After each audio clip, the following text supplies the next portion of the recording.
আমি আজকে চিকেন পাকাবো।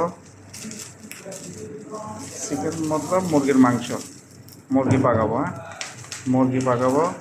মুরগি পাকাতে কী লাগে আমি দেখাবো।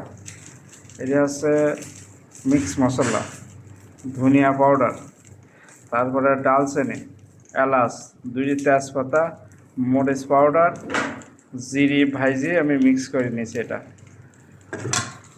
তারপরে নিচে এটা হচ্ছে আপনার আদা, রসুন, কাঁচামরিচ, পেঁয়াজ, ধনিয়া পাতা, টমেটো। এই আমার চিকেনের জন্য আমি এগুলা কাটি রেডি করেছি। এই করবো আমি তেল দিয়ে দিয়েছি। এখন চিকেন দিয়ে দিয়েছি। চিকেন ফ্রাই হবে, 5 মিনিট লাগবে আমার চিকেন ফ্রাই হবে। এখন আমার চিকেন ফ্রাই লাল হয়ে গেছে, চিকেন হয়ে গেছে। এখন আমি এগুলো উঠায় রাখবো। চিকেন ফ্রাই হয়ে গেছে, পুরো উঠায় রাখছি। তেল দিয়ে দিয়েছি। এখন তেল গরম হয়ে গেছে। এখন আমি পেঁয়াজ দিয়ে দেবো। আমি কাঁচামরিচ দিয়ে দেবো।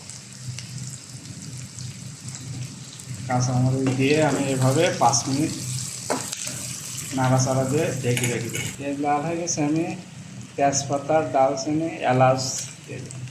এখন পেঁয়াজ লাল হয়ে গেছে, আমি আদাগুলো দিয়ে দেবো। আদা রসুন দিয়ে দেবো। পেঁয়াজ লাল হয়ে গেছে, আমি এই যে ময় মশলা রাখছিলাম এগুলো দিয়ে দিলাম। দিয়ে নাড়াচাড়া দিয়ে পানি দিয়ে দেবো। দিয়ে এভাবে কষাবো 3-4 মিনিট এভাবে কষাবো। টমেটো দিয়ে দেবো। টমেটো দিয়ে এভাবে নাড়াচাড়া দিয়ে 3 মিনিট মতো রেখে দেবো। মাপ মতন একটু লবণ দিয়ে দেবো।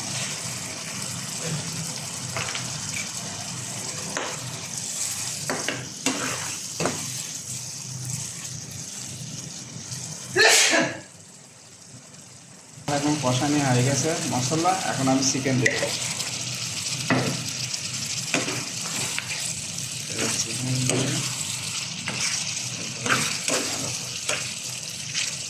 আমি ভিডিওর ভিতরে চিকেনও বলছি, মুরগিও বলছি। এই কারণে বাংলাদেশিরা মুরগি বলবে, বাইরে যারা প্রবাসী ভাইরা আছে চিকেন বেশি বলে। এই কারণে আমি চিকেনও বলি, মুরগিও বলি, দুটাই অপশন বলতে দিই আমি রান্না করার সময়। কষানি হয়ে গেছে, আমি একটু পানি দিয়ে দেবো মাপ মতন। বাস, পানি দিয়ে দিলাম। এখন আমি এভাবে 10 মিনিট রেখে দেবো। 10 মিনিট ঢেকে রেখে দেবো। এভাবে রেখে দিয়েছি 10 মিনিট। আমার 10 মিনিট হয়ে গেছে। এখন দেখি কী হবে। হ্যাঁ, চিকেন হয়ে গেছে আমার। আমি এখন এর উপরে ধনিয়া পাতা দিয়ে দেবো সুন্দর করে।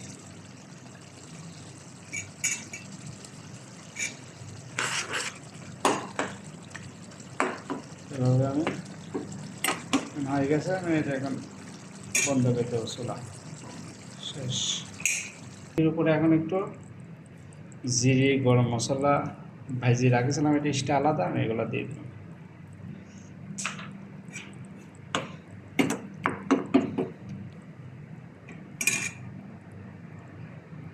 হয়ে গেছে আমার চিকেন।